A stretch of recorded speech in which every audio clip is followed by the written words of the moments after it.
Hello everyone, welcome to another video. In this video, we will try to understand Russian foreign policy in post-Cold War period in relation to Central Asia. ठीक है, तो Russian foreign policy post cold war period में regarding central Asia काफ़ी सारा factor से shape होके आया है। बहुत सारा फैक्टर्स है, जैसे कि आपका हिस्टोरिकल टाइज है दोनों का, रीजनल सिक्योरिटी कंसर्न है, एनर्जी इंटरेस्ट है और जियो पॉलिटिकल कंपटीशन भी है। तो कुछ एलिमेंट्स है की एलिमेंट्स है जिसको मैंने यहाँ पे लिखा है। सबसे पहला क्या है? सबसे पहला आपका सिक्योरिटी कोऑपरेशन।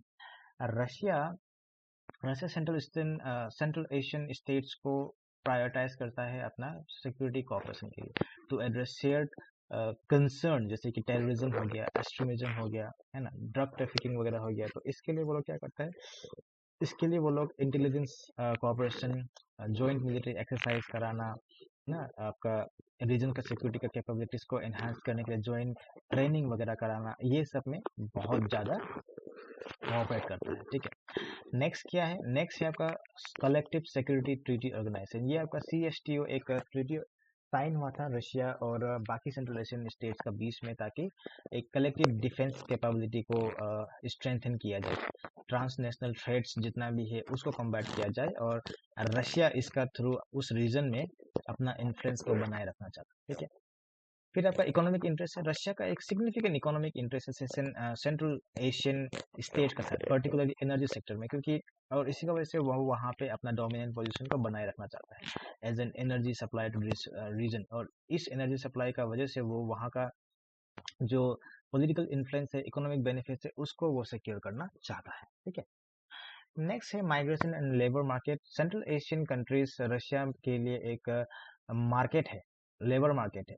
तो रशिया इसलिए वहाँ पे अपना जो माइग्रेशन का फ्लो है उसको मैनेज करने के लिए वहाँ का जो डायस्पोरा कम्युनिटी है उसका साथ अच्छा रिलेशन मेंटेन हमेशा करता है। ठीक है, नेक्स्ट जियो पोलिटिकल कॉम्पिटिशन भी है। रशिया सेंट्रल एशियन जो पार्ट है उसको एक ट्रेडिशनल स्फीयर ऑफ इन्फ्लुएंस का तरह देखता है। हिस्टोरिकली वो उसका वो उसमें उसका इन्फ्लुएंस काफ़ी रहा है, तो उसको वो वैसे ही देखता है, और उसको एक जियोपॉलिटिकल लैंडस्केप से देखता है जिसमें अदर पावर्स, पर्टिकुलरली आपका यूनाइटेड स्टेट्स हो गया, चाइना हो गया, वो लोग वहाँ पे अपना इन्फ्लुएंस को बढ़ाने का कोशिश कर रहा है, और उस इन्फ्लुएंस को रोकने के लिए रशिया हमेशा काम करता है, उसको काउंटर बैलेंस करने का काम वो हमेशा से करते हैं, ताकि उसका जो डोमिनेंट पोजीशन है वो रिटेन हो सके। ठीक है, फिर है मिलिट्री बेस। रशिया बहुत सारा मिलिट्री बेस को मेंटेन करके रखा है आपका सेंट्रल एशियन कंट्रीज में, ताजिकिस्तान हो गया, किर्गिस्तान हो गया, ये सब जगह में वो बहुत सारा प्रोजेक्ट पावर वगैरह बना के रखा हुआ है, जहाँ पे वो अपना मिलिट्री बेस वगैरह बना के रखा है, और ये बेस जो है वो रशियन मिलिट्री को सपोर्ट करता है ना, एज ए डिटरेंट, एज ए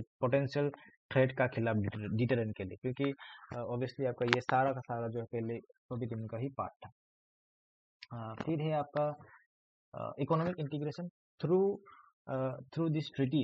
एक ट्रीटी है यूरेशियन इकोनॉमिक यूनियन बोल के, इसका थ्रू एक ट्रेड को फैसिलिटेट करते हुए एक हार्मोनाइज रेगुलेशंस बना के इकोनॉमिक टाइज को डीपेंड करना चाहता है रशिया सेंट्रल एशियन कंट्रीज में। ठीक है, सेंट्रल एशियन कंट्रीज में। और नेक्स्ट है कल्चर एंड लिंग्विस्टिक टाइज, क्योंकि हिस्टोरिकली आपका सोवियत यूनियन का ही पार्ट था दोनों, है ना। सेंट्रल एशियन में जितना कंट्रीज निकल के आया है, जो इंडिपेंडेंट कंट्रीज निकल के आया है, वो सोवियत यूनियन का ही पार्ट है, और रशिया उसी का सक्सेसर है। तो इसी की वजह से दोनों का बीच में पीपल टू पीपल कांटेक्ट आपको देखने के लिए मिलेगा, और उस चीज़ को रशिया चाहता है कि वो कनेक्शन रहे, उसको मेंटेन करना चाहता है। ठीक है, फिर आपका सेंट्रल एशिया जो है वो नेचुरल रिसोर्सेज का हब है, वहाँ पे आपको वाटर रिसोर्स वगैरह बहुत दिखाई देगा, और रशिया चाहता है कि वो जो उसका एसेस है वहाँ पे, उस रिसोर्स को लेने का जो एसेस है उसको वो मेंटेन करके रखे, इसलिए वो वहाँ पे की इंफ्रास्ट्रक्चर प्रोजेक्ट को कंट्रोल करना चाहता है, और वहाँ जो पोटेंशियल कन्फ्लिक्ट वगैरह हो सकता है एनर्जी या फिर वाटर को लेके, उसको हमेशा प्रिवेंट करने का कोशिश करता है।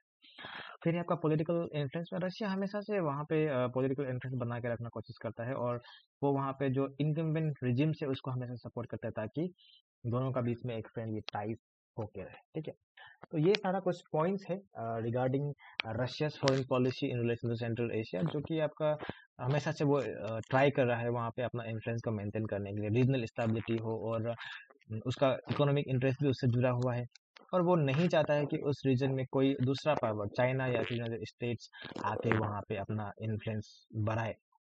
तो इसीलिए जब आपका यूक्रेन या फिर क्रीमिया का बात आता है, तो यूक्रेन का वार भी इसीलिए हो रहा है क्योंकि वो जो जगह है वो चाहता है रशिया कि उसका ही इन्फ्लुएंस वहाँ पे हो, लेकिन यूक्रेन क्या कर रहा था, या फिर नाटो का एक्सपेंशन से क्या हो रहा है, उसको थ्रेट पहुंच रहा है, उस इन्फ्लुएंशियल रीजन में थ्रेट पहुंच रहा है, इसलिए रशिया का रिलेशन वो लोग के साथ काफी खराब है। ठीक है, तो इस वीडियो में इतना ही। उम्मीद करता है आपको समझ में आया है।